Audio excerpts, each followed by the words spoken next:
Love you.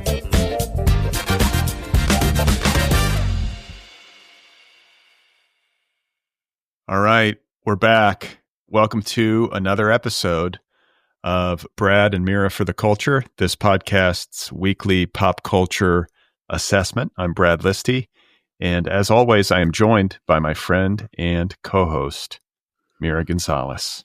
What up? Today's episode is brought to you by Tin House, publisher of the debut novel Wanting by Claire Jia.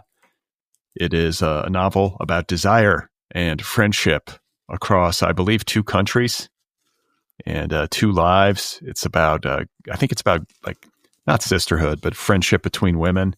I'm just starting it, and so far I'm riveted. What are the 2 countries? China and America. Ah, very nice. Yeah. So this is the official July pick of my book club. I will be speaking with Claire Jia on the show sometime very soon. So stay tuned for that. One more time, the debut novel is called Wanting by Claire Jia, and it's available from Tin House. Check it out. This episode marks the 52nd episode of Brad and Mira for the Culture. Wow. And for those of you who don't know, 52 weeks is a full year. That's right. Yeah. We have, you can now, if you wanted to, you could start at the beginning. You could listen to an episode a week for an entire year of your life. That's right. That's right. And we've actually been recording for 2 years, but I'm just constantly having emergencies. And so, you know. Mira, life is so melodramatic and chaotic That's that right. we've only been able to eke out 52 episodes because something is constantly going on. That's right. I want people listening to chime in. I think we keep meaning to say this on the show, but if you're out there and you listen to Brad and Mira on a weekly basis and you would like to add your voice to the show, you can send us a voice memo. You know how you record a voice memo with your phone, Mira? Do you ever do this? Yeah. Go to the voice memos app. You record a little memo. Yeah. Record a little voice memo and then email it to us. The address is letters@otherppl.com. And perhaps you will be added to the mix. So 52 weeks of Brad and Mira. I just want everybody listening to be aware that this is the longest streak of work in the history of Mira's life, right? That's right. This is the longest run you've ever had. I want to congratulate you on a year of employment as a podcaster. And I know that you've been angling for a promotion. I have. I've been angling for a promotion. I'm hoping, I'm praying that I can eventually get that executive producer credit and perhaps have final cut even over the episode. So, whoa, please email Brad, tell him what a great employee I am and how I deserve a promotion. I deserve final cut. I deserve an executive producer credit. Actually, it's not going to happen because Mira was caught on the kiss cam with our IT guy at a Coldplay concert. And it's not that I'm mad at her for being on the kiss cam. It's that she went to a Coldplay concert, which I find disqualifying. Unacceptable. Our HR team has been in contact with me about that and with our tech guy about our taste in music, which is very upsetting. They don't mind that we're fucking, but it's the taste in music. It's a taste level thing that, is not great for the company. I feel bad for Coldplay. They became the band that like everybody shits on. I mean, I don't really feel bad for Coldplay. They have so much fucking money. Like they're like fucking chilling, dude. They fucking wrote Yellow and they can just like hang out now. Yeah, that's true. Like, yeah, everybody shits on them, but like people love them. I actually like maybe one of my hotter takes is like, I don't dislike Coldplay. I think they've got some songs. Like I can like see where like, I'm not like going to sit down and listen to Coldplay, but like when like something comes on the radio, I'm like, okay, I can see where this is like, it's an alright song. Yeah. I mean, yeah, there's much worse bands. Yeah, like, much worse. Much worse. And these guys seem nice. I do have a problem with them having a kiss cam at their concerts. Like, that's a little juvenile. Like, come on, be a grown up. Can you imagine Bob Dylan having a kiss cam at his concert? It would be so like disgusting, like just middle-aged, just gross people. Middle-aged? Like old, like elderly, people. Gross people. Boomers, straight up boomers. Yeah, it would be like the 80-year-old boomers just making out. It's fucking disgusting. Jesus fucking Christ. I guess like Coldplay, it's like Coldplay is middle-aged. Like Bob Dylan is straight up boomer. That's full boomer. Bob Dylan's almost 85 years old. He's still touring. That is so fucked up. He's almost 85. Jesus fucking Christ. Go to bed, man. What are you doing? He's going to die on stage. I feel like he's just not like these guys, like they don't know any other way of being. And I kind of get it. Like you're a musician. What are you going to do? Stop playing music? If you can do it, do it. I mean, I guess like some people, you know, it is a thing in the music industry that like you often need to tour and that's how you make your money. And so like people are touring like long past the time they actually want to tour. I don't think that's the case for Bob Dylan. I think he's good. I think he could just rest and probably honestly should. Oh my God, he's worth a fortune. He's worth $1 bajillion. He sold his music library for like $300 million. Okay, so like he's like, why are you on stage, Bob? Go to bed. Literally go to bed. I think his parents lived to be like 100. Maybe he's just got good genes. Jesus Christ. But it's like, even if you live to be 100, you need to be on stage until you're 100? Like, is that really necessary? Like, you need to be up there like, hey, Mr. Tambourine Man. It's the most boomer shit ever to just keep going and just to not cede the stage. Do you know what I'm saying? Right. Like the boomers just can't, they have to dominate everything, it seems like, forever. We're fucked until the boomers die. Until the boomers die, it's going to be like old ass dudes in fucking playing concerts that they're like clearly not physically capable of playing. Everyone's going to be concerned, orthopedic shoes on stage. Like that is just until they die, we are stuck there. And you know, I kind of thought they'd be dead by now, but these boomers are really fucking hanging on with their lead poisoning and fucking, I don't know, parents smoking while they were pregnant. Speaking of almost dying, we are recording a day late because Mira had to cancel yesterday abruptly. Once again. Due to quote unquote food poisoning. That's right. That's right. It's another in a long series of things that almost kill me that cause me to need to cancel the podcast and postpone it. Well, okay. So why don't you just describe to people what happened to you? Okay. So I, this week and last week, have been cleaning out my grandma's house with my mom. So we've been kind of over there nonstop, just cleaning shit out. And we got hungry midday. So we ordered just a veggie burrito, like nothing crazy. It was just like beans and rice and veggies. From where? I mean, my grandma lives like in kind of the mountains. And so we ordered from some like local Mexican place. I don't even remember what the name of it was. It was just like, it had good reviews. It seemed fine. Like it didn't seem sketchy or weird. Like it was just like a local, like healthy Mexican food place. And then the next day, my mom and I wake up and we're both poisoned. That is me. That is me in the bathroom. And I do want everyone to know that Brad just busted out a fart recording on his phone out of nowhere. It was not in our notes. I had no idea he was about to do that. I saved it. I said, well, I wanted to surprise you with this. Jesus Christ, that is horrible. I'm gonna throw up. At first I thought it was like a horse, like going like Jesus fucking Christ almighty. So yeah, Brad is saying in just like a very polite and very demure manner that I had diarrhea pretty bad yesterday, and it was awful. Gastrointestinal distress. I had gastrointestinal distress yesterday, and Brad gets so upset when I have to postpone the podcast that I said to him at first, I'm having some stomach problems. I don't know. And then I just said, you know what, Brad, I'm going to be straight up with you. I'm having diarrhea and I can't come on the podcast, so that he would understand. And he did. I did, but like grudgingly. Yeah. I tried to pressure you. To power through it. Yeah, very grudgingly. You were like, just clench. And I was like, you're completely insane. And then he was like, just take breaks during the episode. And I was like, absolutely not. Nope.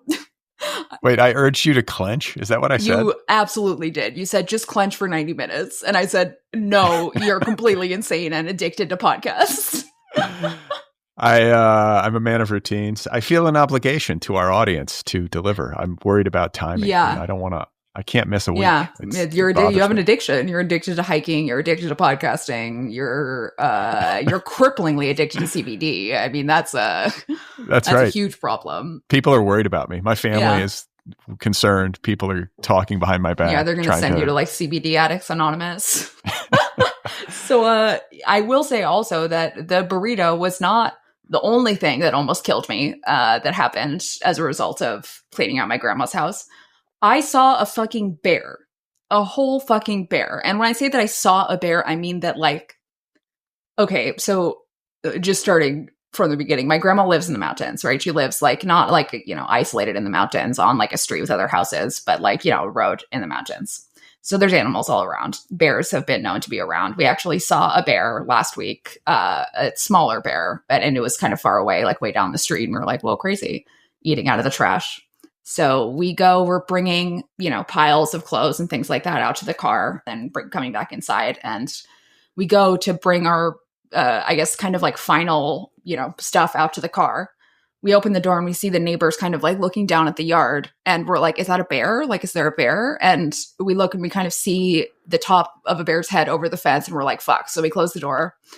We wait like 10, 15 minutes and we look outside and the family's still kind of looking out there, but it's only the mom. And we're like, is the bear still out there? And she points and she goes, right there, right there. It's coming towards you. And we're standing with the front door open and we look over to our right.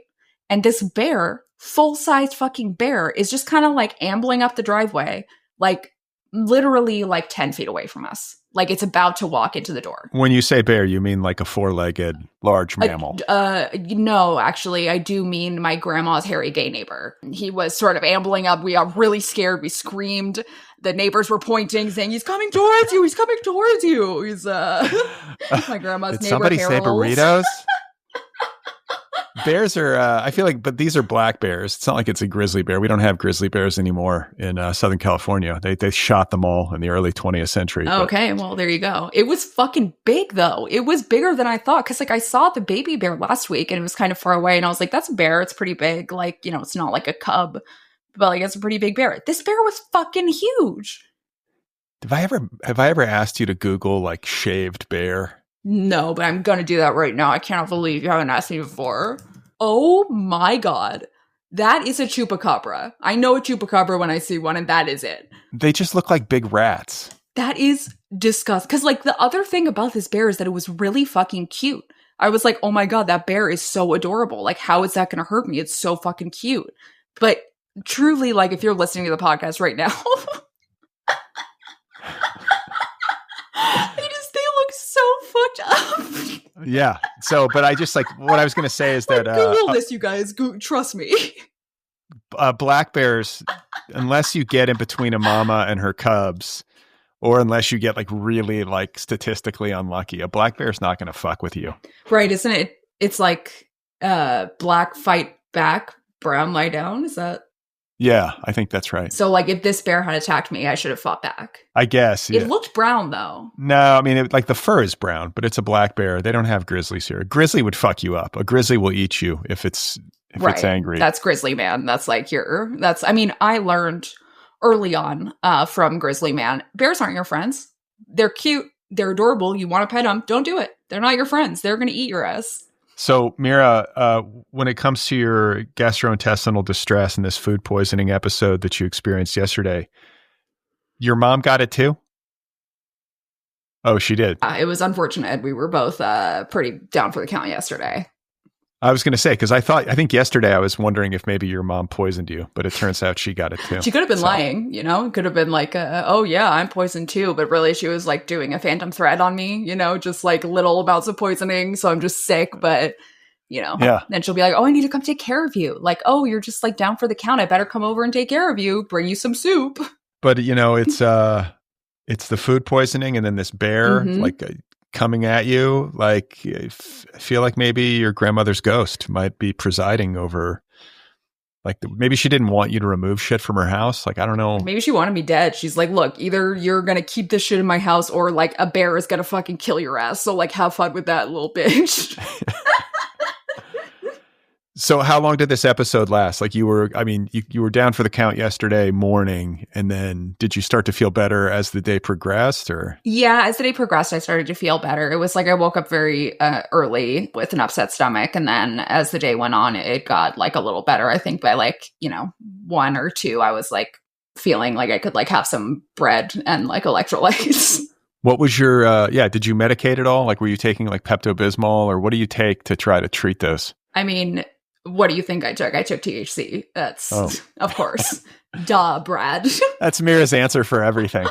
I don't care what it is. It's like I was about to fall off a cliff, and like, what do you think I did? I took THC, all right? Did you like up your intake for diarrhea? Do you have to like double absolutely. your THC? I upped it. I mean, have to, quote unquote, is yeah, you could say I had to, wanted to, had to. It definitely does help with the nausea, I'll say. That was like, it did help with that, but I was certainly upping my THC intake. I took some edibles, but mostly I was just smoking joint after joint after joint, just all day long, pretty much. No THC suppositories. No THC suppositories because, frankly, they would have come right out. But, I got to say, on the bright side, as a man who's been through colonoscopy prep before, that you look great a day after. I think diarrhea is good for people. Makes Diarrhea you skinny. suits me? It's cleansing. Yeah. You look like you lost a few pounds and your skin looks great. Mm-hmm. And I feel like this is maybe the underrated part of diarrhea is that it sort of lightens you. I think it might be healthy to have diarrhea. Like once a month, like not a lot, but like just once a month seems often. That seems like a lot of like to have diarrhea once a month. That seems pretty intense. Yeah. Carrie and I, my wife and I were like, we always joke. We're like, yeah, the colonoscopy, like the prep is kind of a bummer, but you just basically, it's like a clean out. You get skinny and then they give you propofol and you're like asleep for 4 hours. You come out feeling great. You're light. Damn, maybe I should get a colonoscopy. Yeah, your clothes fit better. A recreational colonoscopy. Yeah, like I just want to do a clean out. I think you can do this though. Can't you get like enemas? You can go out to the desert and I'll do it. You don't have to go to the desert. You go to Santa Monica and get a fucking enema. No problem.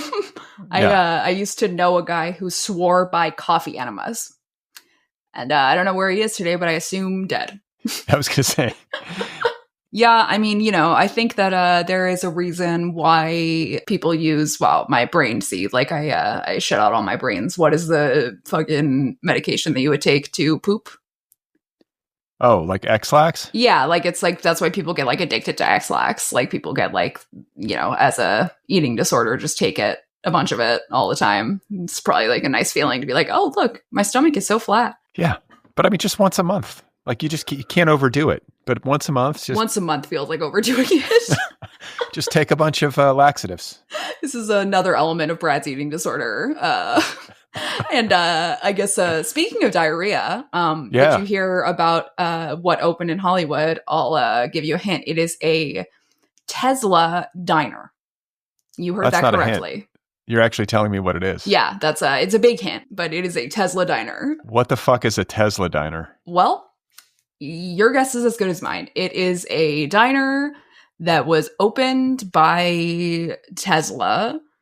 So wait, this is a food establishment owned by Elon Musk. That's correct. Yeah, and it is owned by Elon Musk. It is called the Tesla Diner. It opened in Hollywood. Oh my God, this isn't far from where I live. I feel like I could go there. Oh, we should go there. We should go there and do a live podcast from it. And it is 24 hours. So here's what I think we should do. I think that we should go like an hour before you normally wake up to hike. So like 3 a.m., something like maybe like 2:30 a.m., just to see like the absolute worst of the patrons of the worst restaurant in LA. Okay. So first of all, a 24-hour a day diner in Hollywood is going to attract some crazy people. I mean, like we all have seen what happens at fucking like Mel's Diner or Swingers or whatever. Like it gets fucked up at night. And like this is like a diner that already has like fucked up patrons. Like it's not a regular like Mel's Diner. It is a fucked up restaurant that is going to have like the most fucked up crowd at 3 a.m. And like I need to see it. Well, listen, Mel's Diner or Swing, like that's West Hollywood. Like this is at Santa Monica and Highland. This is in a gritty part of Hollywood. Santa Monica and Highland? What the fuck? That's so weird. Could they not afford West Hollywood? Like what the hell? I mean, and for people who haven't seen, this thing looks like a spaceship. Like a really ugly fucking spaceship, though. Like, it looks like it belongs in, like, Tomorrowland. Like, it is... I mean, the aesthetic of the place is, like, guy who's never had a girlfriend before. Yeah. Yeah, it's the most unappetizing looking place. Like, who wants to eat in a fucking place that looks like a metal flying saucer? I mean, one of my favorite questions to ask people who are from here is, what is your least favorite building in Los Angeles? And the correct answer is the Car Museum. But, there might be a second correct answer now because this is fucking ugly. It's Ugh. so fucking ugly. Oh my God. It's like very like silver and like white and like it looks janky the same way that like a Cybertruck does. Like it looks like kind of has like fucked up glued on fucking panels. Like it doesn't even look like it's well made. Like I don't, it looks like shit. It seems like the food is really terrible. I mean, I guess I don't know. What is it's just like diner food, right? It's like Yeah, it's like shitty diner food. Like they describe it as just like American diner food. They have like tallow fries. They have fucking an epic bacon sandwich. They have it's not even a sandwich. Okay. So like waffles that come stamped with Tesla's lightning bolt and a white paper carton with 4 strips of quote epic bacon. So you just can order just bacon in a fucking box, in a box that is shaped like a Cybertruck. And people wore these fucking boxes as hats. So just to be clear, they're putting fucking fries, burger, bacon in this box, letting the box get all greasy, and then people are putting it on their fucking heads. it sounds like a nightmare. It's a nightmare. I mean, Jesus fucking Christ. Do we think that a single woman has ever set foot in this I was going to say, establishment? when Mira and I go, Mira's going to be the first woman who's ever set foot in the Tesla diner. There's like, they're not going to know what to do. yeah, an alarm's going to go off and there's going to be like a robot showing up with a gun ordering me back into the kitchen. It'll be speaking with a German accent. Go back into the kitchen. You do not belong here. I am Mecha Hitler. All the chefs are like robots with like a little Hitler mustache just right in the middle of their face. Yeah, the Tesla diner is like the Hofbrauhaus for incels. Jesus fucking Christ. It's so like they can't even have, you hear about this, right? And you think, oh, they're going to have robot waiters, obviously. Nope. They can't even make robots that are good enough waiters. They only had a robot who was filling paper boxes with popcorn so slowly that there was a gigantic line. See, this is the thing that bugs me so much about these tech companies is that they're constantly forcing shit on people that nobody wants. Like nobody asked for this. No one asked for this. Yeah. It's like, dude, it was virtual reality, like wearing some fucking mask. No thanks. It's the AI of it all. It's Netflix like ruining movies and TV shows and destroying movie theaters or like trying to destroy movie theaters. Well, not to mention just like society, like fucking medicine, fucking war, like all of this is being destroyed by AI and the fucking world, the environment. Yeah, just stop making shit nobody wants. Nobody fucking wants this. And it's like now they're coming for our fucking food. They came for our movies. They came for our fucking, they're coming for our food. They're coming for our sex toys. They're coming for fucking everything. Nothing is sacred anymore. Nothing is sacred. They literally, I'm just reading this for the first time and I'm beginning to brim with anger. They don't allow tipping. You can't tip your waiters. It's not allowed. Jesus. Yeah, Jesus. I mean, not shocking. Like, I guess that fucking makes sense. Like, fucking Christ almighty. Orders can be placed up to 24 hours in advance. What the fuck? I feel like this is actually a nefarious plot by Elon Musk to implant his microchips into people by having them eat his shitty food. But then there's going to be like a mass poisoning event, like my veggie burrito, and everyone's just going to like shit out the cyber fucking chips. Yeah. Are you sure you didn't order your veggie burrito from one of Elon Musk's restaurants? You know, I'm not sure. It could have been like an Elon Musk ghost diner where he was just like, let's get those fucking microchips in there. But never fear, because that microchip has been washed out of my body. Mira's going to have such bad diarrhea after eating at the Tesla diner. She won't be able to podcast for a month. This restaurant does not accept crypto as a form of payment. It's like everything you think is going to be about the restaurant. There's no robot diners. They do not accept crypto.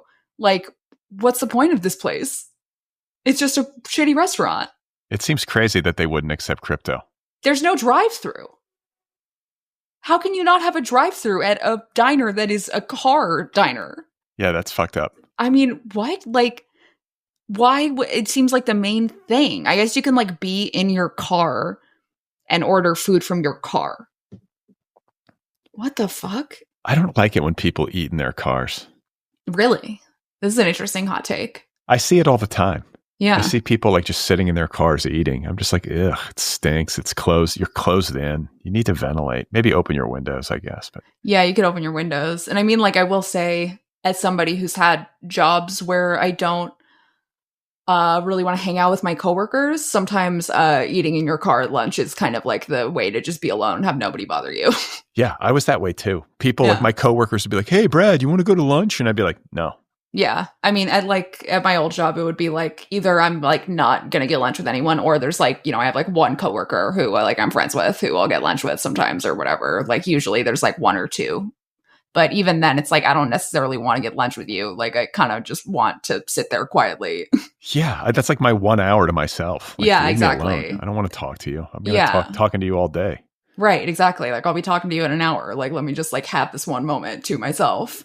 That's why Mira has lasted 52 weeks on the Brad and Mira shows, but she only has to talk to me for like an hour and a half a week. That's right.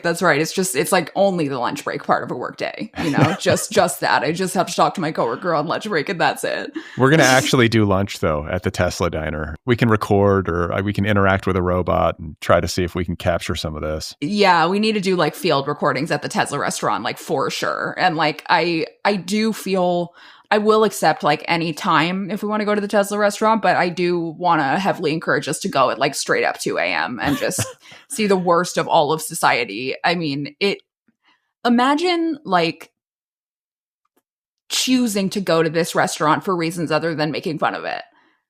It's horrifying. Can we like leave on the bill and not pay the bill? Like, can we do like what do you call it when you don't pay the bill? Dine and dash. Yeah, let's do a dine and dash. The Yeah. robots will kill us. That's fine. That's right. The robot will start running after us. How terrifying is that? The robot like is so shitty though. It's not like, like the Boston Dynamics robots. It's like you're trying to kick them and they won't fall down and they're all terrifying. These robots like will just like fall down at the drop of a fucking hat. Like they'll just like see like a leaf on the ground and be like, whoop, I'm gonna fall down and kill myself now. The popcorn robot. Jesus, imagine fucking Musk wasn't even at this opening, but imagine like he shows up and his like refrigerator shaped body just makes everybody throw up instantly. They're just like, all right, time to fucking toss my cookies because this guy is so weirdly shaped. Yeah, he doesn't come to LA anymore. He's not welcome here. I mean, apparently his Tesla restaurant is though. I don't like, is he like, I mean, why in Los Angeles? I guess like Los Angeles has like a pretty high concentration of people with fucking Teslas and Cybertrucks, but like. It's almost like a troll. It's like he's doing it just to fuck with people, just because he knows we'll be annoyed by it.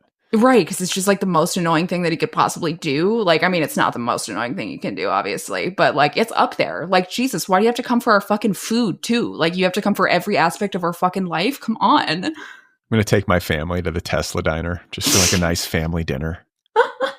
Come on, kids. Everyone's like gonna get like measles or something somehow. Like they're gonna get like a disease that isn't even foodborne. You're gonna be like, what the fuck? The whole restaurant's gonna burst into flames like an unquenchable battery fire. Get like bird flu.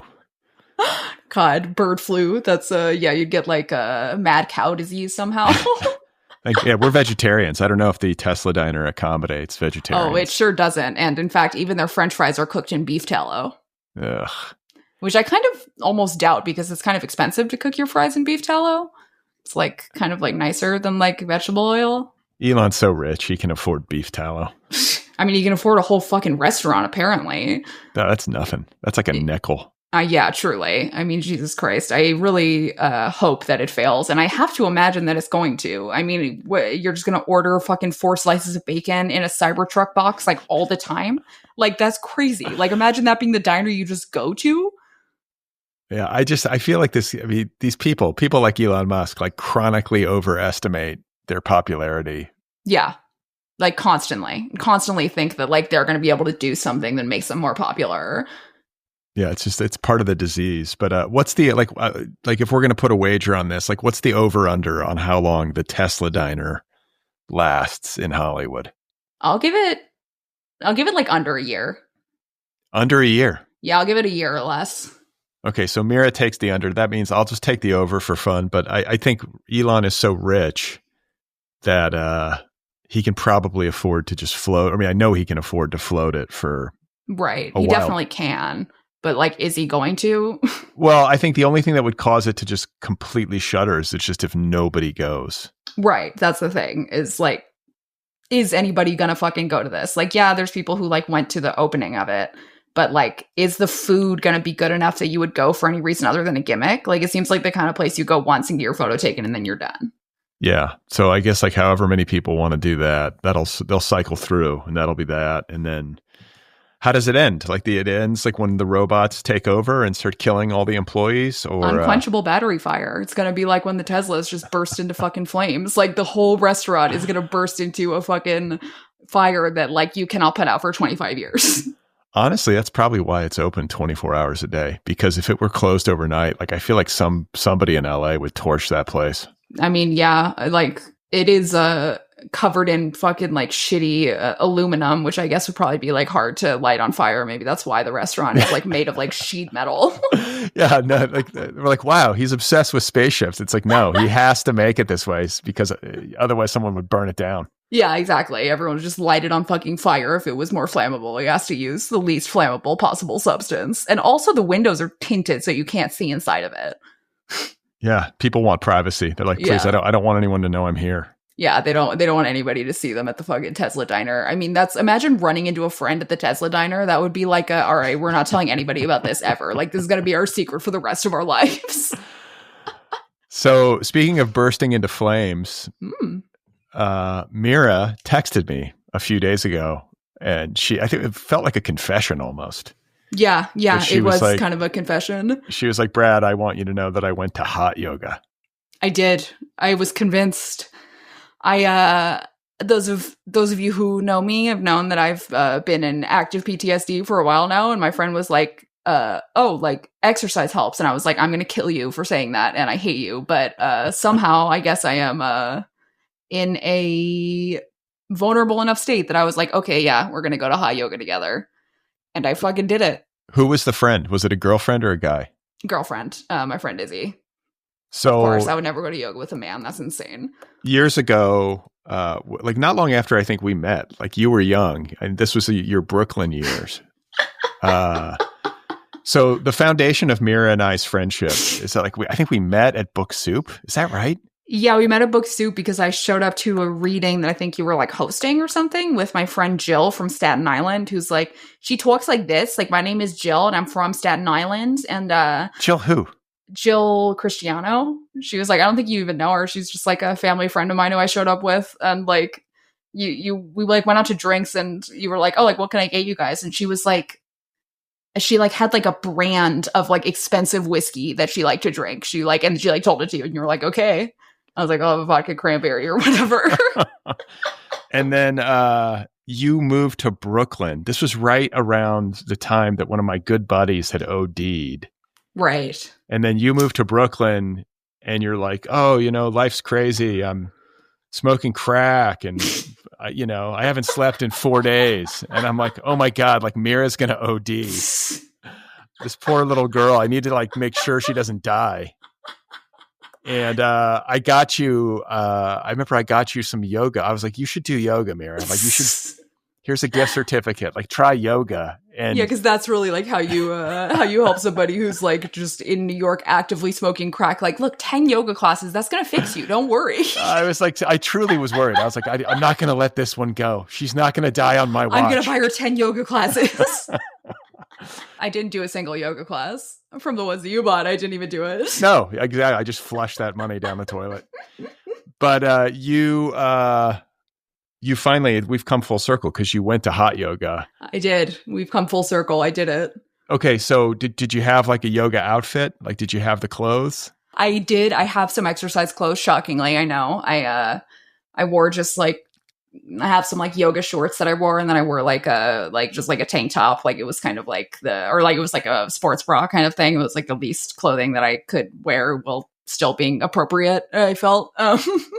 Because that shit was fucking hot. It was fucking hot as balls in there. Yeah, hot. I mean, especially in the summer, like hot yoga is intense. And I feel like it's also, it depends how many people are there. Like if it's crowded too. Like, was it crowded? No, it luckily wasn't too crowded. It was not so bad. And it was only a 45-minute class, which I think was probably good for me because like an hour would have been more intense. But no, it wasn't too crowded. It was sweaty. I was glad that it wasn't too crowded because I don't want to be like right next to a sweaty person. That sounds like really unpleasant. I don't know why anyone would want to go to a crowded hot yoga class. Oh, I've been to classes. I've been to hot yoga classes where there's like an inch between mats. Ew. And it's like body to body. It's like almost like two people to a mat almost. How do you even do the fucking pose? How do you stick your arms out all the way? That's crazy. Yeah, you've got to sort of like maneuver. But I always feel bad. Like I think I've done a ton of yoga in my life. I used to do yoga every fucking day in my 20s. That was my thing in back your then. 20s. Jesus, my thing was smoking crack back then. So I was like, I loved it. It was like I would work all day and then I would go in the evenings. Like I always said, it was like taking a bong hit, but there was no paranoia. Yeah, it's not like taking a bong hit at all. It's taking a bong hit. It's like taking a bong hit. And that's exactly what I did when I got back from hot yoga. But I feel like I might retire from doing yoga, at least in a studio, because I feel like I'm too old. Interesting. You feel like you're too old, like you can't do the poses anymore?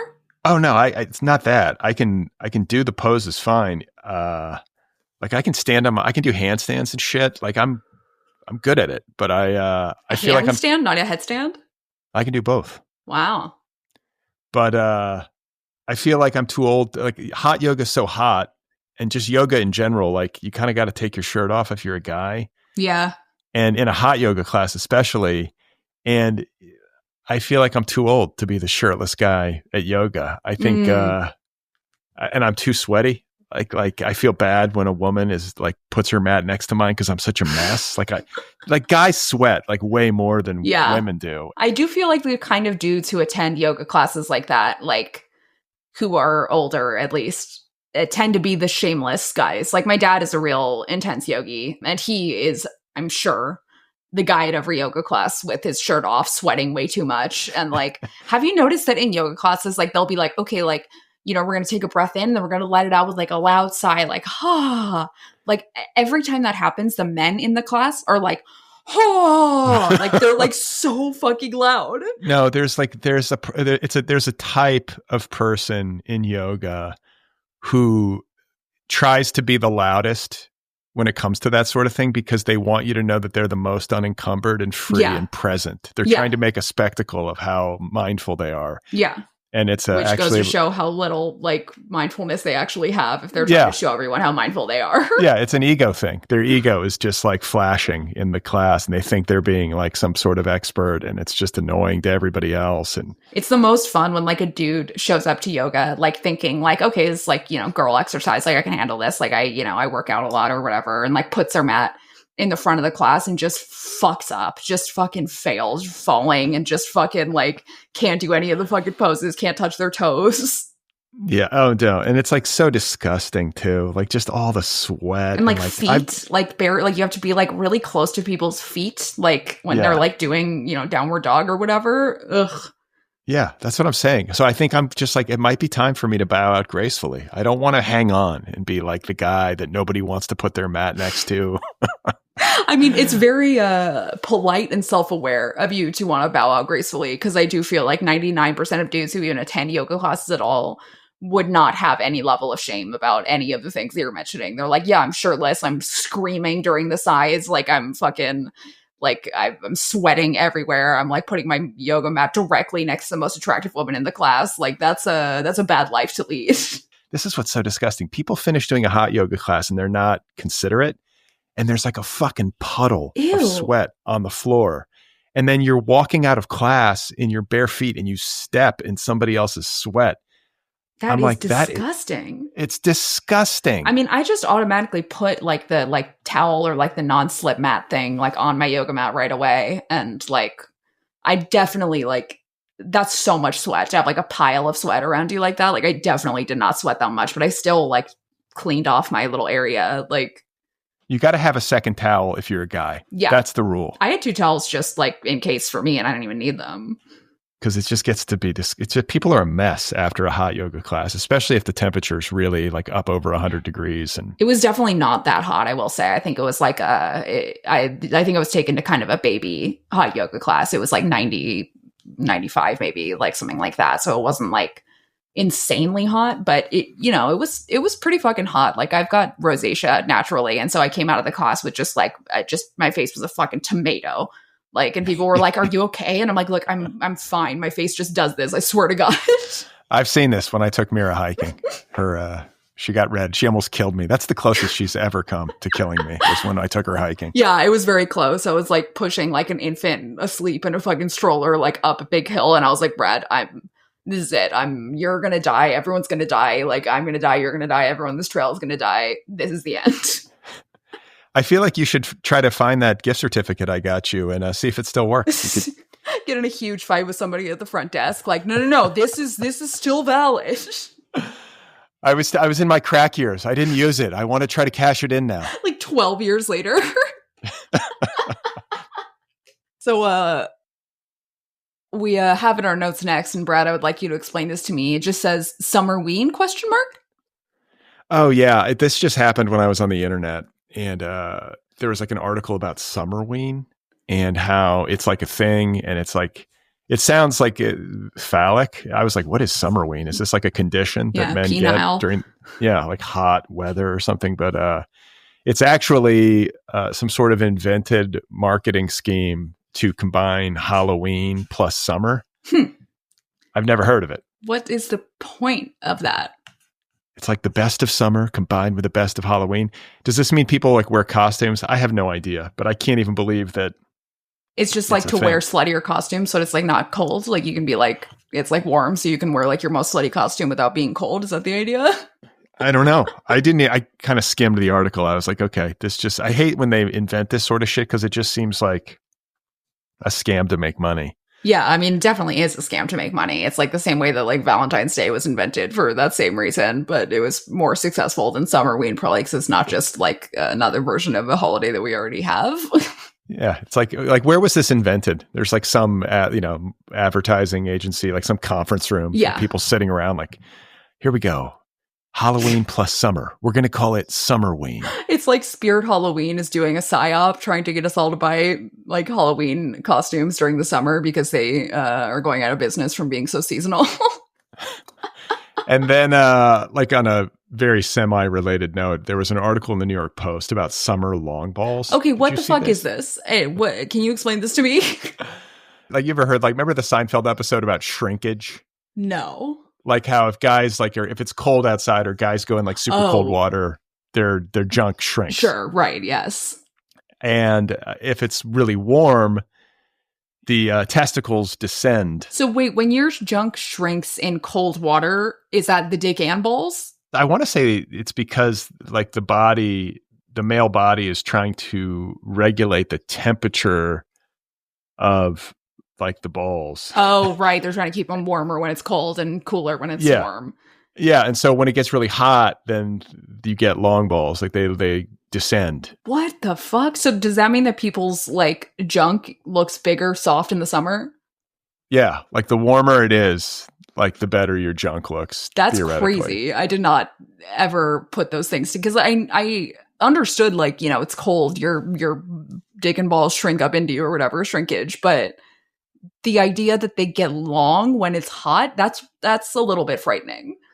Yeah. So apparently there are guys who are like, yeah, there's like, I'm experiencing bulge when I'm wearing shorts and whatnot because I have summer long balls. Like people are experiencing like their balls are like going to like come out of like really short shorts. I guess. I mean, I've never been through that, but I feel like, like one of these quotes, this guy says, it sucks. I wish I could wear sluttier shorts in the summer, but I can't do so comfortably. Dude, wear fucking underwear. I don't understand how that's an issue. Like, if you just wear underwear that keeps your dick and balls kind of up there, then like, why would slutty shorts be a problem? I wear short shorts. Did you know that, Mira? I wear short shorts. I wear 5-inch inseam shorts in the summer, and I don't like the long. I don't understand long shorts. No, they don't look as good. It's unflattering. What's the point? Just wear pants if you want to wear long. I mean, they're called shorts. They should be short. Right. It kind of doesn't make sense. It's like either you should be wearing shorts or you should be wearing pants. This like middle way doesn't really make sense. Unless you're like a cholo and you have like those shorts that are kind of like almost literally as long as pants. Like that's a look, but that's on purpose. That's not just like wearing shorts that are down to your knees. That's crazy.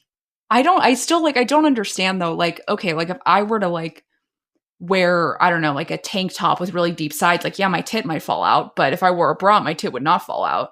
If you wear underwear, isn't it the same thing with your balls? I feel like these men are just complaining about something that like women had to solve many many years ago. Experts recommend wearing tight underwear and spending as much time as possible in air-conditioned spaces. Other remedies include nutsicles. I'm sorry? Which, as the name implies, are an ice pack for the testicles. It's like a special ice pack for your testicles. Designed to ease the pain of vasectomy patients, the Icy Cool can also help those suffering from summer long balls. Wouldn't that potentially like be bad for the sperm if it's too cold? That seems crazy. You have to ice your balls? If you just got a vasectomy, like, what does it matter? You know what? I'm going to have a very hot take in this. I think that this is something where women or people with vaginas in general, if you were to be struggling from something like this, nobody would give a fuck. And in fact, perhaps people should be icing their vaginas during the summer too, because hello, yeast infections. If it gets hot in there, you know, you're probably going to get a yeast infection. You should probably be icing your fucking vagina too. Like summer long balls, like fucking calm down. Like, have you guys ever experienced under boob sweat? Like, this is fucking, like, men are such complainers. Like, God, just being like, oh, I like can't wear shorts with no underwear underneath because like my balls fall out. No shit, your balls fall out. You need some kind of fucking strap for your balls. Men should have to wear bras for their balls. That's my feeling. I feel like everybody should ice their genitals in the summer. And all the time, just for fun. Everyone should be icing your genitals. If they are not ice cold, there is something wrong with you. Your genitals, much like a glass of milk, should be ice cold all the time. I think about this sometimes. I'm like imagining like pre-air conditioning, like before air conditioning was invented, and it's like summer. And back in the day, remember, like everyone wore like long like dresses, and suits. Like there weren't shorts even. People just were like, we're gonna just sweat it out, and then you're in some house that's just baking in the sun all day. Oh my God. And if you're like wearing a dress, you have to wear like a fucking corset and like a fucking like petticoat and all this shit, like even into the 60s. That's so insane. So I'm just like, sex must have been so disgusting. Ugh. Like back in the day, like what in the world was that like? Oh my God, Jesus Christ. Talk about yeast infections. So speaking of disgusting, there's a story that I am just going to insist on us covering, because if I have to know this, then all of you listeners also have to know this. JoJo Siwa has named her partner Chris Hughes' balls Jimmy and Timmy. I am very upset by this sentence. It makes me regret ever learning how to read. I don't like it. And now I'm sharing the trauma with all of you. I feel like women do this though. Women love to name the genitals of their male partners. It feels like a thing. What other? I have never named the genitals of my male partner, and you know what? I never will. That's crazy. Who does that? Well, what I'll say is that I feel like it's more common for a woman to name a man's penis than a man to name a woman's vagina, because the penis, like, could like more feasibly have a personality. Yeah, it like looks like a little a guy, like a little character. Yeah, there's something vaguely like human about it. That's true. It's like external. It's like they're kind of hanging out. You can like see it. Like, yeah, you can puppet. You can, like, if a woman is like playing. Yeah, you can do like puppet voices. You can attach little strings to it, like a little marionette, and make it do little dances. Put a little face on it. I mean, it is. I don't think men like name their girlfriends' vaginas, but their boobs. I feel like boobs get names. I've never named a woman's boobs. I have never named a man's balls or anyone's vagina or tits ever. And you know what? I plan to never do that in my life. I would love to never name someone's genitalia, including my own. And if I had ever dated a guy who named my genitalia, like, that is the fastest ick I ever would have gotten with a guy. If he even brings up the idea of naming genitalia, like, oh my God, the ick is gonna like come at light speed. That's crazy. So JoJo Siwa names his balls Jimmy and Timmy, but we don't have word on what his penis is called. True. Yeah, that's a really good point. It seems like not really fair to give both balls a name and not the penis. Like, maybe the penis is just like Timmy Sr., like Jimmy Sr., Tiny Tim. That's the name that he did not tell the press about. That's the one that is shameful to him. That's what my penis is called. Just Tiny Tim. So, God bless us all, everyone. Tiny Tim, Jesus Christ. A little penis that could. Everyone like just feels sorry for it. Like, oh, poor little guy. It's got so much heart. It's got so much heart that he's just little guy with a heart of gold. So, speaking of testicles, we got a lot of testicle stories today. I've been hearing a lot about Gwyneth Paltrow's biography. And according to her biography, there's a lot of different little details in there. But one of them is that Gwyneth liked it when Ben Affleck, quote, teabagged her. Said he was wild in the bedroom. All right. So first of all, the book is called Gwyneth, the biography. It's by Amy Odell. And I got to be honest, Mira, when I read this story, I thought to myself, like, I'm not really sure if I know what teabagging even is. Like, I've heard of it. It's like something to do with someone's balls. You put your balls on someone? Like, what is teabagging? Ooh, well, we have come to today's episode of Brad Learns.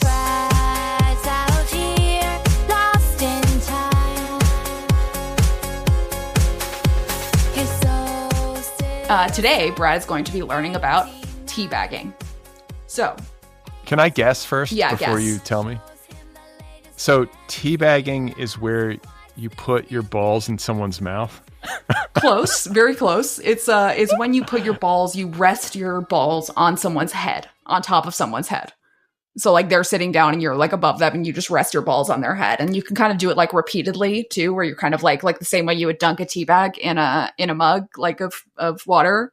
The same, but with, balls being rested on the head repeatedly like that. It comes from video games. Specifically, I want to say Halo, or maybe it was Quake. It's both. So like in video games, like if you're doing like a shooter game, for example, the characters can duck to like hide behind something. And so in massive multiplayer games, it became a thing where when you like defeated somebody and they were down, you go and you kind of repeatedly squat over them as if to be putting your balls on their head like that. So that's what teabagging is and where it comes from. I don't understand why Gwyneth would like this doesn't seem to have anything in it for anyone. Like there's no pleasure involved at all. No, not at all. So like she also said that Ben Affleck's, quote, at times seemed more interested in playing video games with the guys at his house than being with Gwyneth. And then he would go into the bedroom and immediately like do the thing that he was doing to his bros in the video game when he won, like just teabagging his bros and then going home and teabagging Gwyneth Paltrow. Yeah, I wonder why this relationship didn't work out. It's crazy. This feels like such a genuine love affair. All this teabagging and video games. She also said that he was like wild and that he was a, quote, technically excellent lover, which I have to say is one of the nicest compliments that you could give to somebody who you slept with. Just being like, he's a technically excellent lover. I mean, he must just be like, wow, all right, well, I can just die happy now. That's like the best compliment you could get. What does that even mean? Technically excellent. I think it means that like he knows his way around a vagina. Like he knows like the physical details of how to make a woman feel good. Like I think that's what she means, like technical, like the technical aspects of sex, of like getting to the conclusion he's very good at. He's a masterful teabagger. His ability to rest his balls on my forehead. He sure does love Duncan, doesn't he? I see what you did there. But I gotta say, it's pretty funny for her to be like, not only did Ben Affleck teabag me, but I liked it. That's really funny. Okay, but like this is a trend that I've been noticing among celebrities, and especially like female celebrities, is that they are talking about their sex lives and like spilling details about their exes, like intimate details. And like you're seeing this on podcasts and like all this divulging. I find it unseemly.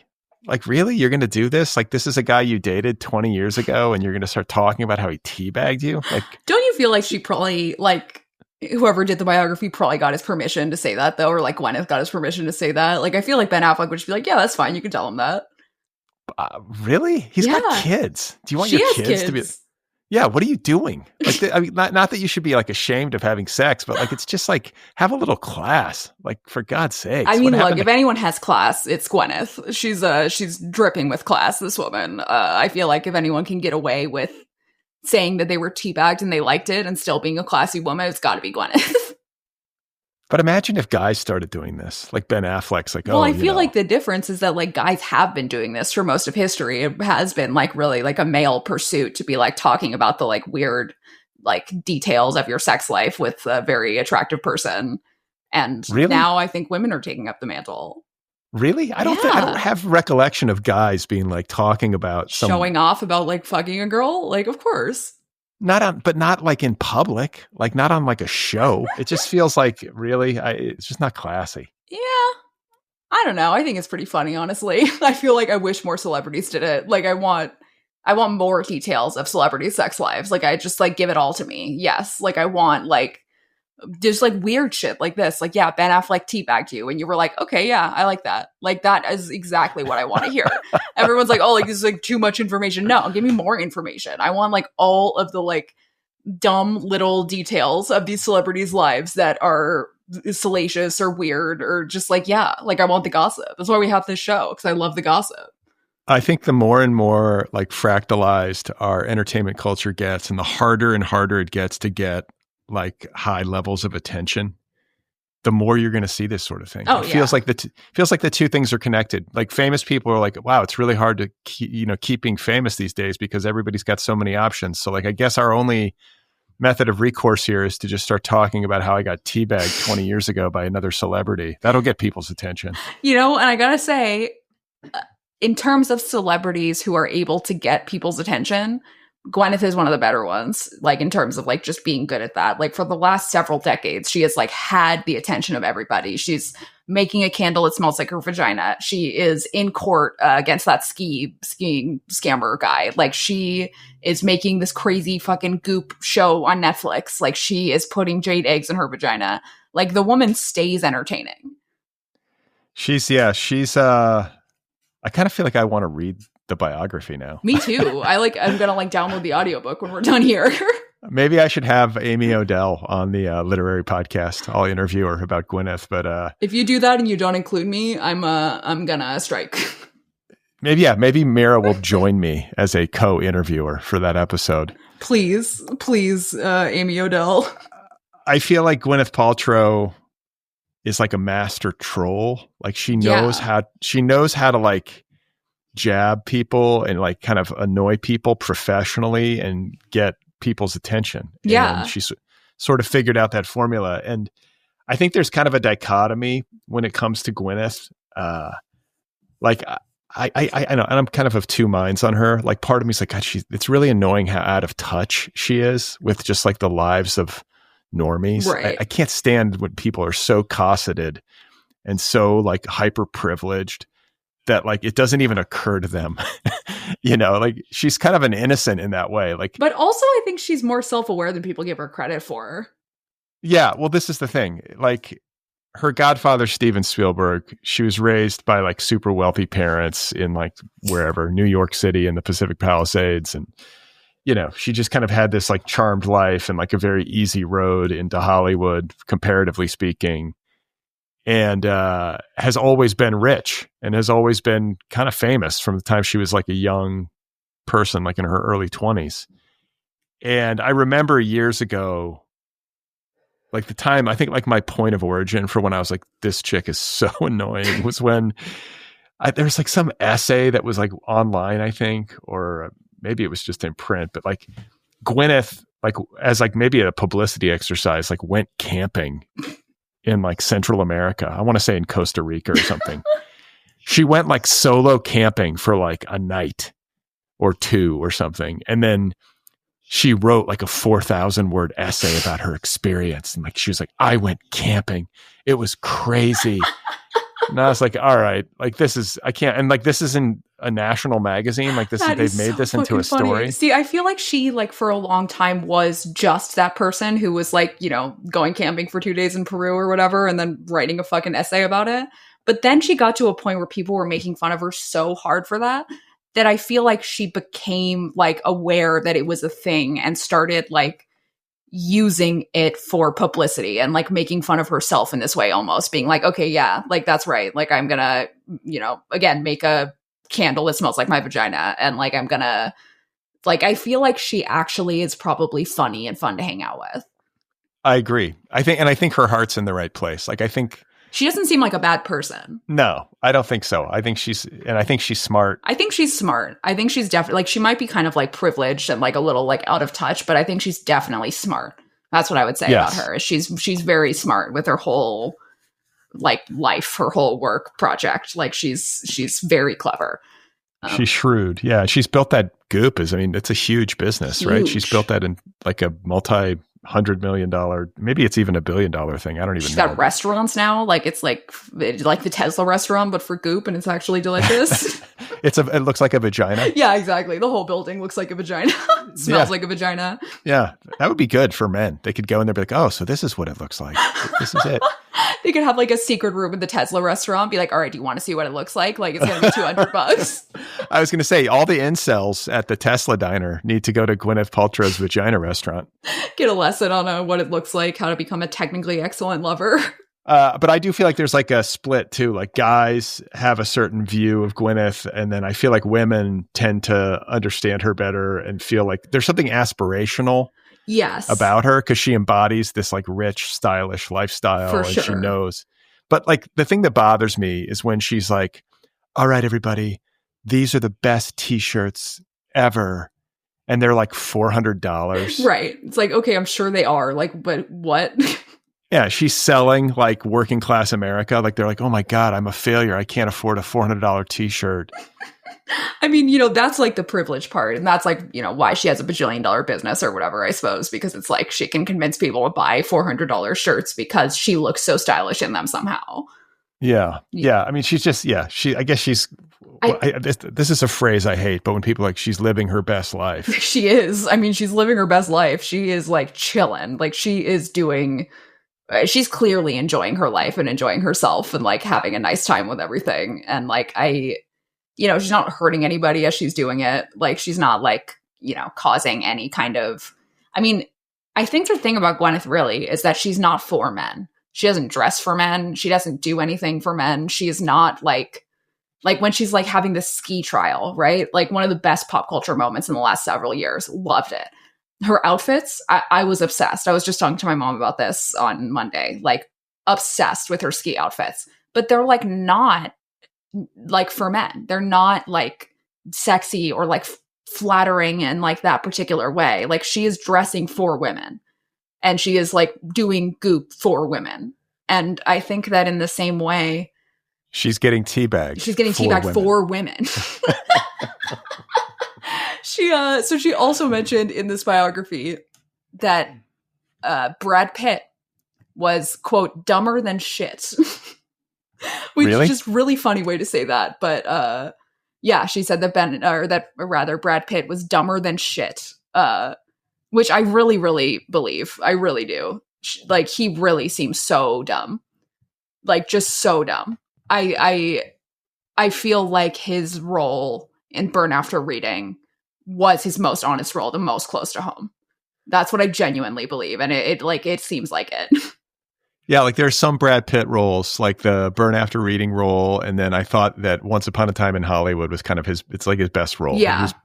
He's perfect as like a 1970s stuntman. Right. But, yeah. That's like, cause it's like, that's pretty much like where his brain is, it's like 1970s stuntman is kind of like about as smart as he is, I would imagine.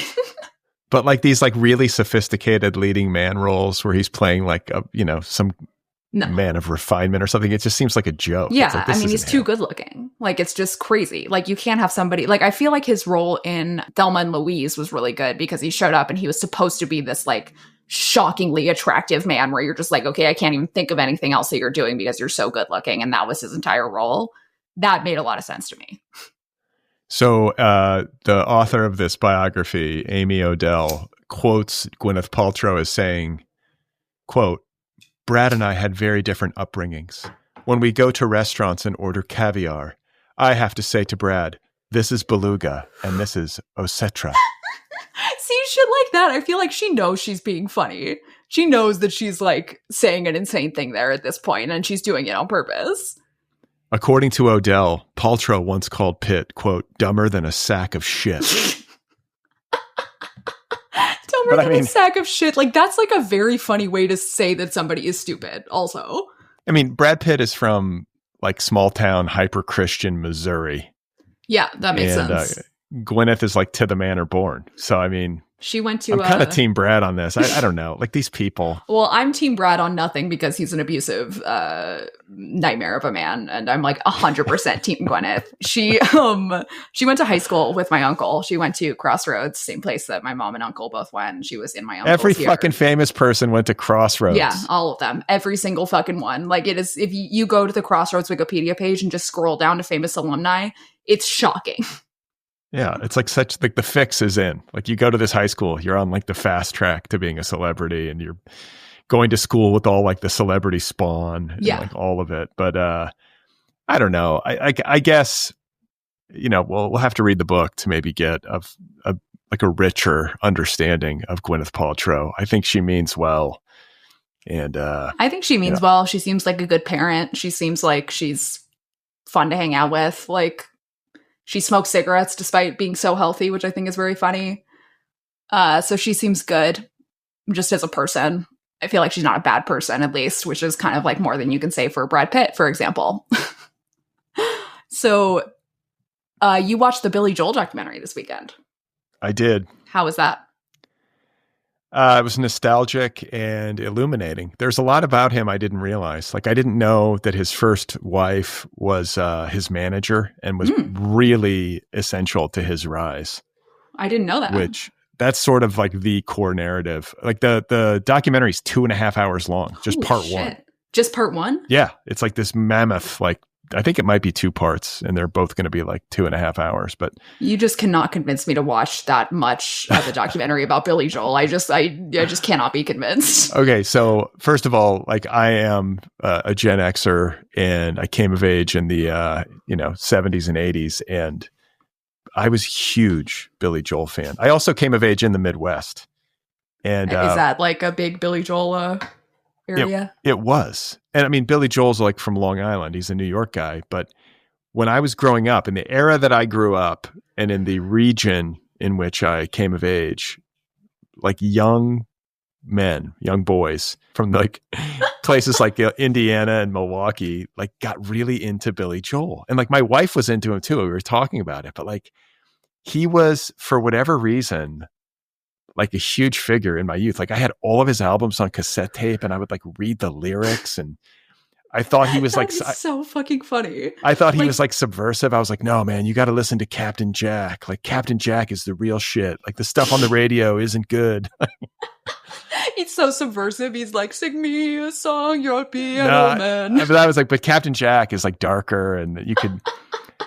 That's so funny to imagine, like young Brad like loving Billy Joel, and like meanwhile like young women like love like women who are wearing like, you know, like sparkly mini dresses, who are looking like gorgeous on stage and doing provocative dances like Sabrina Carpenter, Olivia Rodrigo, and then like just like young men in the Midwest like no like middle-aged uggo Billy Joel. that is who I like. I'm gonna have like this middle-aged man on a poster in my room. Well, yeah, it's like, first of all, watching this documentary, I mean, this is, the first half is all about Billy Joel's like youth and his rise to fame, essentially. And so that all happened in the 1970s. That was like the decade where he kind of, I don't know, I guess maybe he came into the music business in what? Yeah, it would have been 70s? 60s, 70s. He, his rise was in the 70s. And so there's all this vintage archival footage and photos from the 70s. And it's great, but I'm watching this thing, and I'm like everybody looks horrible in the 1970s, not just in the Billy Joel documentary, but just in general. Like, have you ever seen like a photo from the 1970s or like old archival footage from the 70s where you weren't? What if I was like, no? Yeah. People are just like, I feel like everyone looks like shit, and everyone looks like they smell terrible. 100% the 70s smelled awful. It just, the whole decade had a terrible scent. Absolutely. I actually went on to, there's this company, Vinegar Syndrome, that does restorations of like old camp movies. And they did like this series of movies that was like from like the golden era of porn. That's like full length porn movies, like, you know, an hour and a half long. And it like has like a plot or whatever. And like, yeah, everybody in these movies look like they stink. Like even in porn, it looks like everybody smells bad and they all look like shit. And like nobody is like, has like the like enhancements or like makeup or anything like that. Like it is gross. Yeah. Yeah. But the cocaine was good, you know. The cocaine was really good. That's true. Yeah. You can never get cocaine like that again. So, but it is, you do make a good point. You know, like women love to like, you know, cheer on like beautiful, stylish pop star women in fancy outfits looking sexy. And like, I started thinking about this. Like I'm watching this, you know, this Billy Joel documentary. And I'm thinking about all the musicians, like the male musicians in my life who've like meant a lot to me. Like they're all ogres. Like they all look, I'm like cheering for Jerry Garcia. He's like zonked out on heroin. He's got like food stains on his t-shirt. He's like sweaty. Yeah. He's like, he's obese. His beard smells like God knows what. I'm like, that's my guy. And then Billy Joel. Crumbs in his beard. Yeah. Billy Joel's just like this little like ogre. Weird little balding ogre of a man. I mean, but I will say this, Billy Joel, like very likable, charismatic dude. Like when you listen to him talk, he's like, and it totally, you can see why people love him. He's like super enjoyable and like a good hang, but also like enormously talented, like a complete savant on the piano and like such a competent musician, like schooled in all of the idioms, like able to play them all and synthesize them, and like just sits down at a piano and is a genius. And I feel like that's lost. We don't have enough musicians like that anymore. Like people who actually are like masters of their instruments and take pride in that. Right? I mean, people who are like technically excellent lovers, but on the piano. That's right. He's teabagging his piano on stage. Well, speaking of I was going to say technically excellent musicians, but I actually think this might be, no offense to him, love him, but the exact opposite of a technically excellent musician, but somebody who is still beloved despite having the opposite issue. Ozzie Osbourne, the Prince of Darkness, has sadly died. R.I.P. R.I.P. to a real one. He's got a long legacy of doing a lot of cocaine and making incredible music. And I do think it's important to say, being like the foundation bedrock of what reality television is today. Without the Osbournes, we don't get the Kardashians, we don't get the Real Housewives, we don't get Vanderpump Rules. Like the Osbournes originated it. Yeah. I mean, he had an incredible life. And like, I think he's one of those guys who's like much smarter, like way wilier than people gave him credit for, because it's like a working class kid from England who essentially like helped to invent heavy metal. Everybody doubted him, right? Like, oh, he's not going to be able to pull this off. And then he does. And then the reality TV thing, it's like, oh, he's just like a doddering idiot. And yet look at him. Like he created. He was at least smart enough to pick Sharon, you know, like Sharon was Kris Jenner before Kris Jenner was Kris Jenner. Listen, this Billy Joel documentary, I didn't realize it, but there was a woman behind his rise too. Yep. I mean, it's that, you know, behind every great man or whatever, but like, it's really fun. I mean, Snoop Dogg, that is all his wife. The reason why he is Snoop Dogg is because of his wife. It's just, you see it all over the fucking place. It's just a fact. You get like, you know, a woman behind you who's willing to manage you and let you be the star. Like, that's a good fucking life, man. You just get to have like a nice wife who's just making sure that you're successful all the time. That's incredible. That's crazy. Billy Joel, like one of the, like Elizabeth Weber is his first wife, and she's interviewed in this documentary and she looks fabulous. She looks like Meryl Streep in The Devil Wears Prada. Ooh, yeah, that's amazing. Like you can tell she's got like executive authority. Like that's what she projects. Like she is nobody's fool. She's like hard nosed. Like I could see where she would have been like effective navigating like the music business and like not taking shit from anybody. Yeah. And she she gave him space to be like the artist, and then made sure that like he wasn't getting fucked out of his money. And right. And he gave her the authority to like act that way, to be like, okay, yeah, you get to act with authority over my life and my, you know, career and all of that and like trusted her to. And like she fucking did it like the same way that Sharon did. I mean, goddamn, like these women really just made the men in a like where would they be without them? It makes you wonder. And speaking of women who are incredibly important in the lives of many, Trisha Paytas has once again continued on with her royal curse. Brad, do you know about Trisha Paytas and her royal curse? I don't even know who she is. Okay, so Trisha Paytas, I recommend if you're listening to this to Google her because it's pretty hard to just encapsulate what she is in like, I don't know, one podcast even, let alone one segment of a podcast. She is a YouTuber personality. She has a podcast. She has done a million things in her life. She's totally insane. She has now 3 kids. When the first kid was born, Prince Philip died. When the second kid was born, Queen Elizabeth died. Now, it's like if I had a coin for every time a royal died when Trisha Paytas had a baby, I'd have 2 coins, which isn't very much, but it's weird that it happened twice. Now, she gave birth to her baby maybe an hour after the announcement of Ozzy Osbourne's death. Ozzy Osbourne, well known as the Prince of Darkness. Okay. Additionally, it should be noted, she named her baby, and this is not a joke, Aquaman. She gave birth to a child, a human child, and looked at it and said, "Your name is Aquaman." Now, this is relevant for more reasons than that being insane. The final Black Sabbath show, which took place like maybe 2 weeks before Ozzy died, was hosted by Jason Momoa, who plays Aquaman. Now tell me she's not a witch. I think didn't a royal die too recently? Like one of Harry and Will's cousins shot herself. Like one of Princess Diana. Yeah, I'm not 100% sure, but I think I read that. Like one of Princess Diana's nieces died. I know she died. I'm not 100% sure if it was suicide, but I want to say they found her body and there was a gun like near her. Holy fucking shit! I mean, she's far too powerful. Trisha Paytas is a powerful witch and we should all fear her. I feel like she should just keep having babies. And like eventually, like some bad people are going to die if you just play the numbers game. Like if she just keeps popping them out, like somebody bad eventually is going to die and we'll be like, hell yeah. She named her son Aquaman. She named her son Aquaman Moses. First name Aquaman, middle name Moses.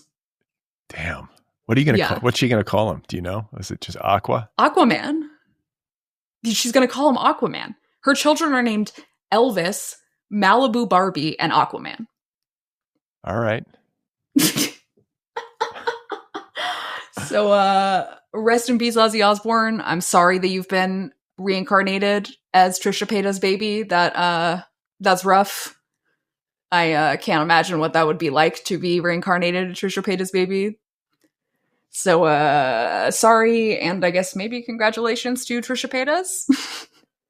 Yeah, Ozzy Osbourne. I feel like Ozzy was a real one. We got to salute Ozzy. Like Ozzy was a real one. He really was. He made some of the best music of all time. He was fun, and he, I don't know. I don't think he was ever. I mean, that's the thing. Like everyone's like, oh, he's crazy. He bit a bat's head off, but he never really fucked with anybody, right? No, he fucked with a bat. That's it. Yeah. It's just the poor bat. Just, bats don't like him. But besides that, like, it's fine. I wonder if Ozzy ever teabagged Sharon. I think he probably did. Sharon liked it, too. Yeah. She said so. Yeah. Sharon. I'm going to... He's from England. He loves to teabag. He's a Brit. I put my balls on your head, Sharon. I'm going to put my balls on your forehead, Sharon. That's like that accent is so Shrek. Like you just said, get out of my swamp, donkey. Yeah, I haven't heard Ozzy speak in a while. I need to I'd have to practice, but yeah, same. I mean, you gotta like Sharon, where's my Sharon? I'm hungry, Sharon. Ozzy, get your balls off my face. Put my balls on your head, Sharon. He's got summer long balls. He definitely had a summer long ball problem. It's a permanent case of summer long balls. Yeah. So I believe we have a message from Angry Adam this week, huh? Whoa. All right. Let's listen in. We haven't listened to this, so we're listening to it live with you, our beloved listeners. Let's hear.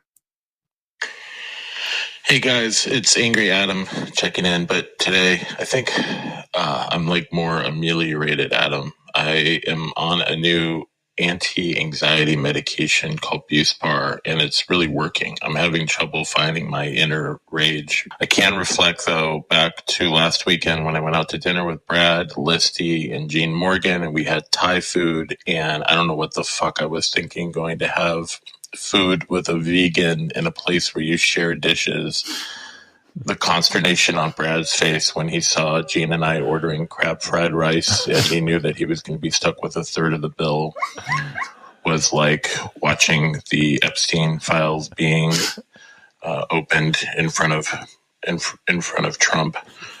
But Brad, that crab fried rice are your Epstein files, and I hope that one day you can enjoy them, but not in like a sex with kids way, but I hope you can enjoy crab fried. I don't know, I'm lost in this metaphor. All I want to say is try Buspar. It works. Wow, that's I gotta say that restaurant that we went to was delicious. I'm forgetting the name of it. It was in Atwater Village. It was a Thai restaurant. Damn, I do love Thai food. Oh, it's my favorite. It's so good. So good. And I had a good dinner, but I did not eat the crab fried rice. That's a shamble, but it was delicious. I bet it was. I'm sure it was. And shout out Buspar. I do not take that, but maybe I should try. It sounds good. Yeah, and actually, Angry Adam has given us the perfect segue to our final story today. And it has to do with Trump and Epstein, which, like, this is not a political show, but I don't see how we can possibly not mention. It's hard to not mention it. Yeah. And I will say that, like, there's, crossover with Epstein and the entertainment world. Certainly, there's actors and stuff who have been on Epstein's plane. So in that sense, it's kind of pop culture. I mean, it's just impossible not to talk about, what can you do? So let's talk about it. So earlier this week, the Wall Street Journal published a birthday letter that Trump wrote to Epstein. And this was sort of like, well, not the beginning, but I guess the beginning of this whole thing was Trump saying that he's going to release the Epstein files, following it up by saying the Epstein files are fake and everyone needs to shut the fuck up.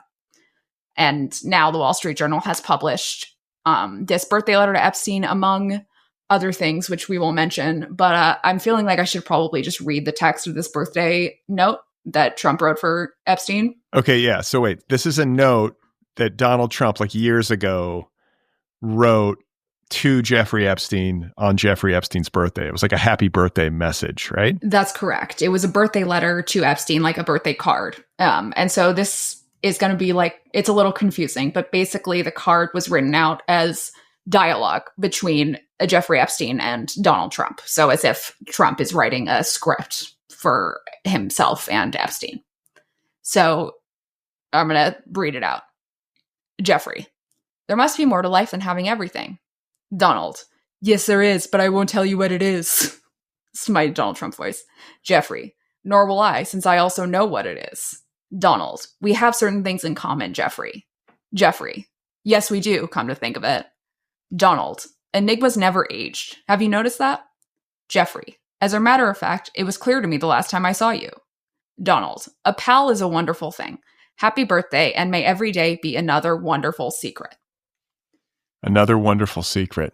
Another wonderful secret. So, I mean, like, first of all, that's the weirdest fucking birthday letter I've ever seen in my life. Like, who writes a birthday letter like that?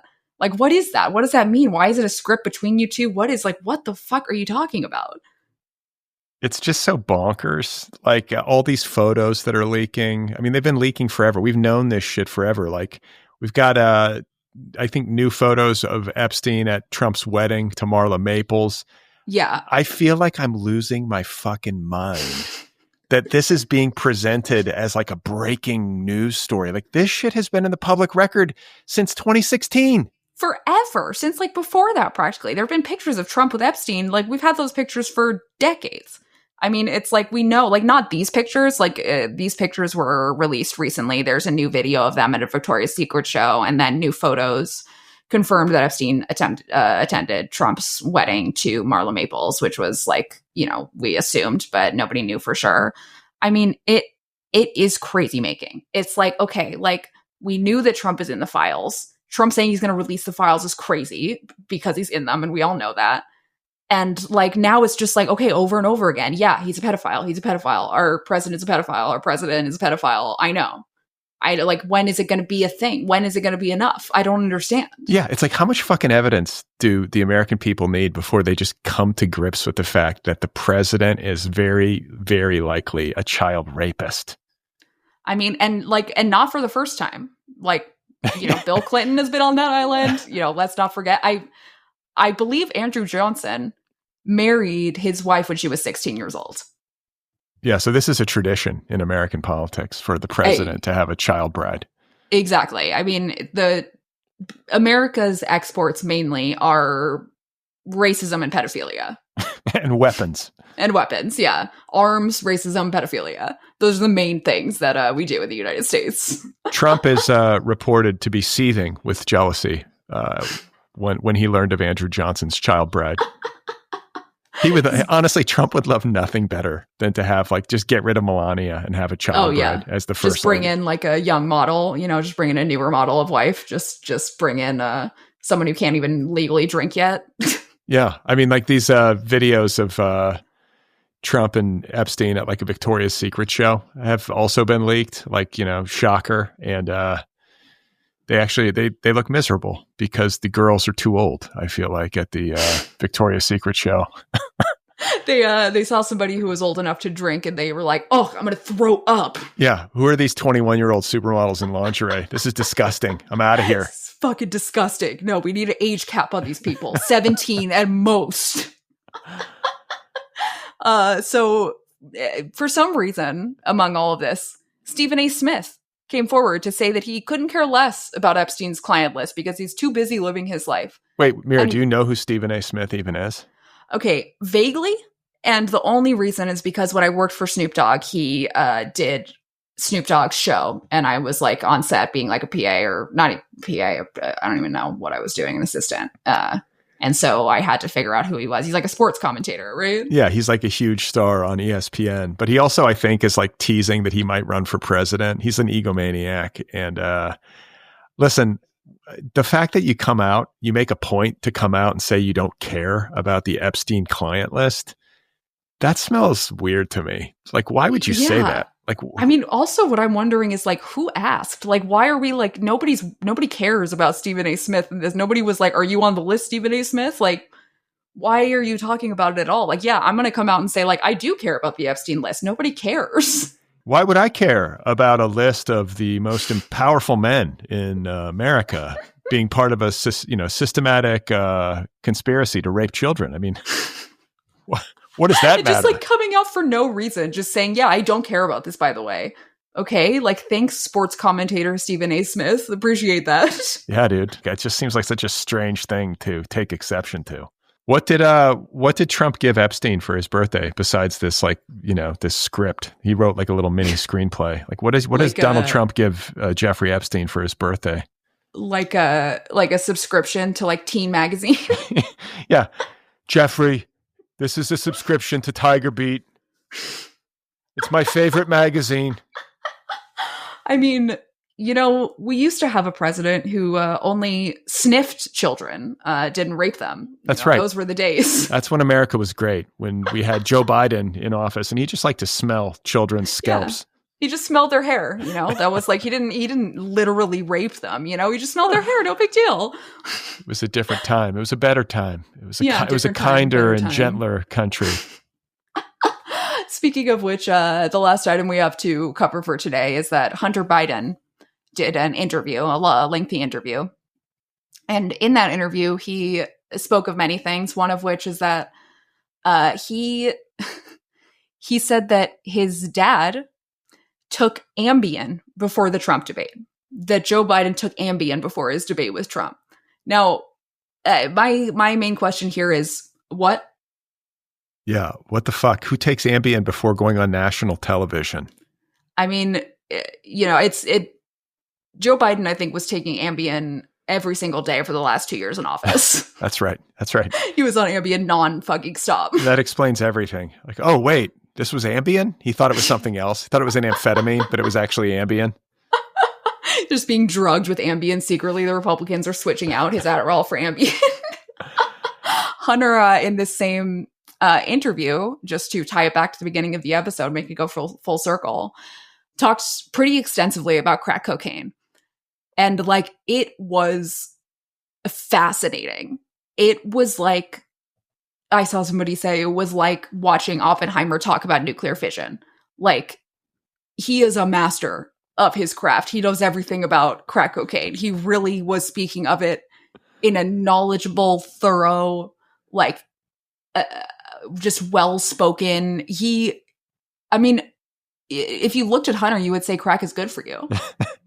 Except that Hunter says it's bad. It's like listening to Baryshnikov talk about ballet.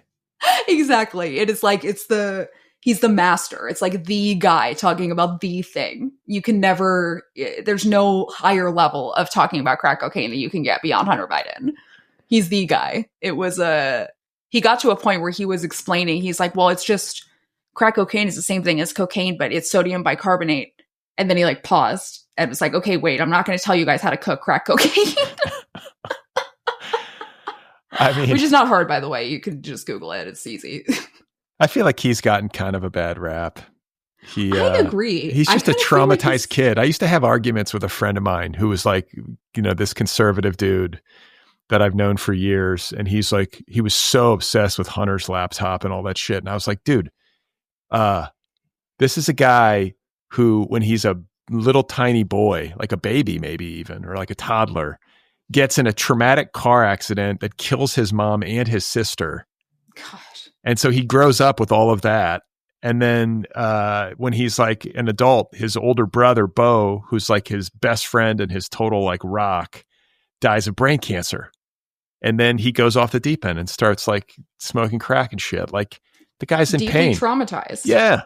And like, we've never heard from any like individual who said that like Hunter was violent or mean or bad. I mean, he's hired like a bajillion sex workers who are all just like, yeah, like we smoke crack and had fun. I mean, he got into money trouble and money trouble, but the same with any addict. Yeah, I was gonna say it's all just addict, So what? There's Ken Bauman is here. That's my next interview. It's all the same room. So Ken is just invading Brad and Mira for the culture. Wow. Well, welcome to Brad and Mira for the culture, Ken. Ken, we're talking. Thank you for having me. Ken is actually, he's here to comment on Hunter Biden's expertise when it comes to smoking crack.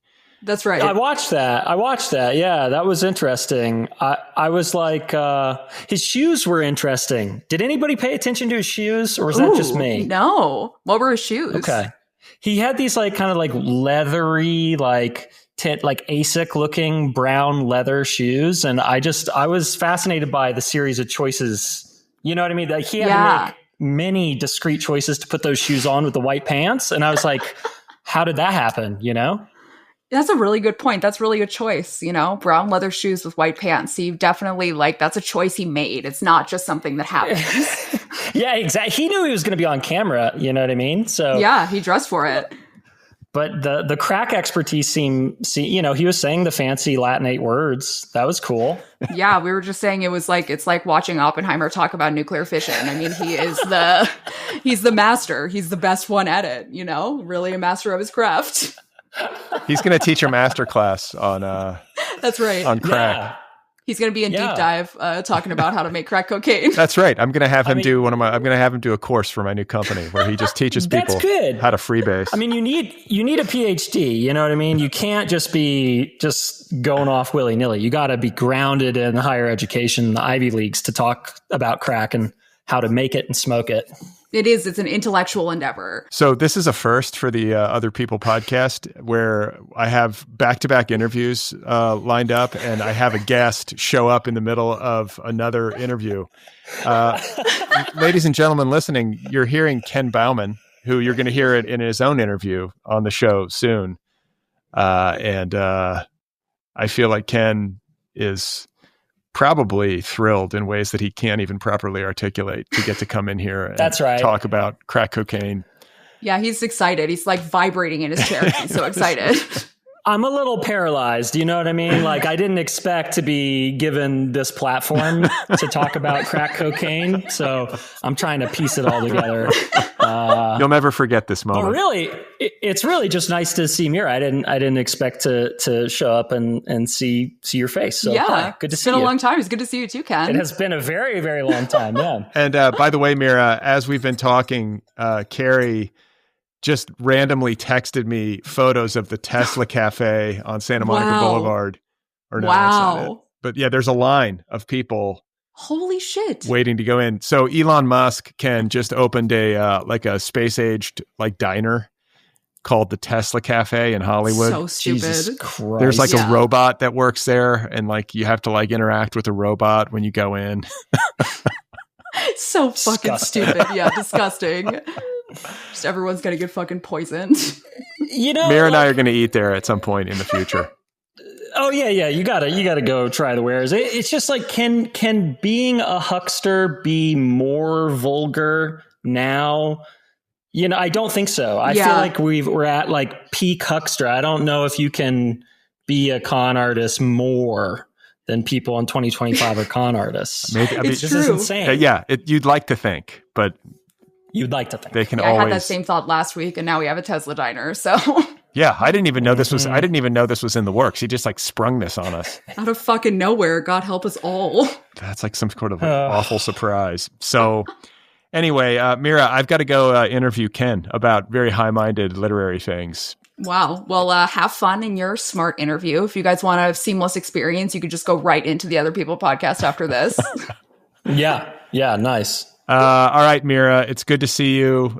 Ken, I'm excited to talk with you. Everybody listening, thank you for tuning in to the 52nd episode of Brad and Mira for the Culture, which completes an entire calendar year in which we have visited this upon you. That's right. And thank you to our lovely listeners. Thank you to Ken. Lovely to see you. Thanks for celebrating our year podcast with us. And you too. Congrats. Yeah, thank you. And I'll talk to you both soon. Bye-bye.